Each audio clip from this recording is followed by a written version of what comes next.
ಉತ್ತರ ಕನ್ನಡ ಜಿಲ್ಲೆಯಲ್ಲಿ ಅಬ್ಬರದ ಮಳೆ ಸುರಿತಾ ಇದೆ. ಜೊತೆಗೆ ಮಳೆಯಿಂದಾಗಿ ನದಿಗಳ ಪ್ರವಾಹದಿಂದ ಭಾಳಷ್ಟು ಭಾಗದಲ್ಲಿ ಮನೆಗಳಿಗೆ ನೀರು ನುಗ್ಗಿದ್ರೆ, ಕಾರವಾರ ಭಾಗಗಳಲ್ಲಿ ಅದರಲ್ಲಿಯೂ ರಾಷ್ಟ್ರೀಯ ಹೆದ್ದಾರಿ 66ರ ಭಾಗದಲ್ಲಿ ಹೆದ್ದಾರಿ ಕಾಮಗಾರಿಯ ಕಳಪೆ ಗುಣಮಟ್ಟದ ಕಾಮಗಾರಿಯಿಂದಾಗಿ ಇವತ್ತು ಭಾಳಷ್ಟು ಮನೆಗಳಿಗೆ ನೀರು ನುಗ್ತಾ ಇದ್ದಾವೆ.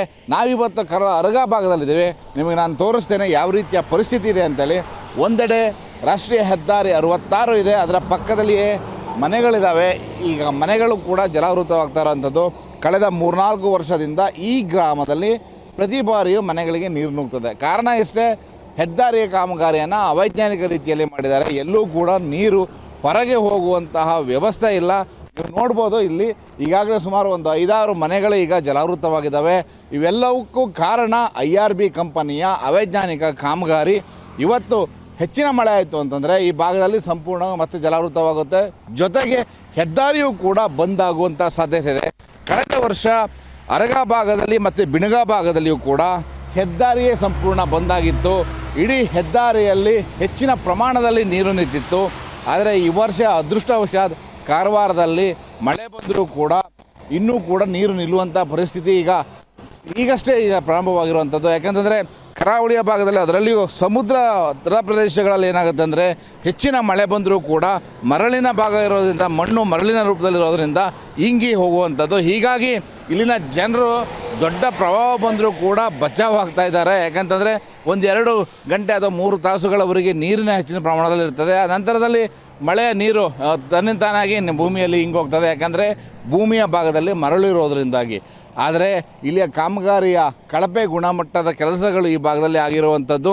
ಹೀಗಾಗಿ ಇವತ್ತು ಇಲ್ಲಿನ ಜನ ಕಷ್ಟವನ್ನು ಅನುಭವಿಸ್ಬೇಕಾಗತ್ತೆ. ಇನ್ನು ಉತ್ತರ ಕನ್ನಡ ಜಿಲ್ಲೆಯಲ್ಲಿ ಈಗ 4 ತಾಲೂಕುಗಳಿಗೆ ರಜೆ ಕೊಟ್ಟಿದ್ದಾರೆ. ಯಾಕಂತಂದರೆ ಹೊನ್ನಾವರ, ಭಟ್ಕಳ, ಕುಮಟಾ, ಅಂಕೋಲಾ ಭಾಗದಲ್ಲಿ ಅತಿ ಹೆಚ್ಚು ಮಳೆ ಬರ್ತದೆ. ಕಾರವಾರದಲ್ಲೂ ಕೂಡ ಅತಿ ಹೆಚ್ಚು ಮಳೆ ಬರ್ತಾ ಇದೆ.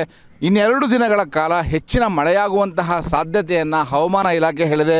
ಜೊತೆಗೆ ಭೂಕುಸಿತವಾಗುವಂತಹ ಸಾಧ್ಯತೆಯನ್ನು ಕೂಡ ಹೇಳಿರುವಂಥದ್ದು. ಹೀಗಾಗಿ ಮತ್ತೆ ಮಳೆ ಬರೋದ್ರಿಂದ ಸದ್ಯದ ಮಟ್ಟಿಗೆ ಭಾಳಷ್ಟು ಭಾಗಗಳಲ್ಲಿ ಮಳೆಯಿಂದಾಗಿ ಮನೆಗಳಿಗೆ ನೀರು ನುಗ್ಗಿದ್ದಾವೆ, ಸಾಕಷ್ಟು ಸಮಸ್ಯೆಗಳಾಗಿದ್ದಾವೆ, ರಸ್ತೆಗಳು ಬಂದಾಗಿದ್ದಾವೆ. ಈ ಎಲ್ಲ ಕಾರಣದಿಂದ ಈಗ 4 ತಾಲೂಕಿಗೆ ರಜೆಯನ್ನು ನೀಡಲಾಗಿದೆ.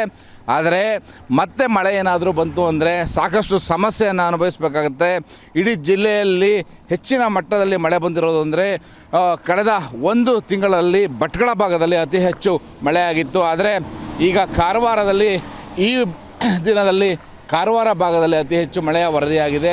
ಇಷ್ಟೆಲ್ಲ ಅನಾಹುತ ಆಗಲಿಕ್ಕೆ IRB ಕಂಪನಿಯ ಕಳಪೆ ಗುಣಮಟ್ಟದ ಕಾಮಗಾರಿ ಕಾರಣ ಆಗಿದೆ. ಜೊತೆಗೆ ಹೆಚ್ಚಿನ ಮಳೆಯಿಂದಾಗಿ ನದಿ ತೀರ ಪ್ರದೇಶದಲ್ಲೂ ಕೂಡ ಸಾಕಷ್ಟು ಸಮಸ್ಯೆಗಳಾಗಿವೆ. ಇಷ್ಟೆಲ್ಲ ಆಗಿರೋದು ಕೂಡ ಇವತ್ತು ಜನರು ಸಂಕಷ್ಟವನ್ನು ಅನುಭವಿಸ್ತಾ ಇದ್ದಾರೆ. ಜಿಲ್ಲಾಡಳಿತ ಇನ್ನೂವರೆಗೂ ಕೂಡ ಯಾವುದೇ ಕಠಿಣವಾದ ಕ್ರಮವನ್ನು ಜರುಗಿಸ್ತಾ ಇಲ್ಲ. ಇನ್ನೂ ಕೂಡ ಹೆಚ್ಚಿನ ಜನರಿಗೆ ಸಮಸ್ಯೆಗಾಗಿ ಸ್ಪಂದಿಸಬೇಕಾಗಿದೆ. ಕಾಳಜಿ ಕೇಂದ್ರದಲ್ಲಿ 254ಕ್ಕೂ ಹೆಚ್ಚು ಜನರು ಇವತ್ತು ಆಶ್ರಯವನ್ನು ಇವರೆಲ್ಲರೂ ಕೂಡ ಇವತ್ತು ಕೂಡ ಕಾಳಜಿ ಕೇಂದ್ರದಲ್ಲಿದ್ದಾರೆ. 7 ಕಾಳಜಿ ಕೇಂದ್ರಗಳು ಹೊನ್ನಾವರ ಮತ್ತು ಕುಮಟಾ ಭಾಗದಲ್ಲಿರುವಂಥದ್ದು. ಇಷ್ಟೆಲ್ಲ ಅನಾಹುತಗಳು ಈಗ ಸದ್ಯದ ಮಟ್ಟಿಗೆ ಆಗಿರುವಂಥದ್ದು. 2 ದಿನ ಏನಾದರೂ ಮಳೆ ಬಂತು ಅಂದರೆ ಮತ್ತಷ್ಟು ಉತ್ತರ ಕನ್ನಡ ಜಿಲ್ಲೆ ನರಕ ಸದೃಶವಾಗುವಂತಹ ಸಾಧ್ಯತೆಗಳಿದ್ದಾವೆ. ಕ್ಯಾಮರಾಮನ್ ಸುರೇಶ್ ಜೊತೆ ನವೀನ್ ಸಾಗರ್, ಪಬ್ಲಿಕ್ TV, ಕಾರವಾರ.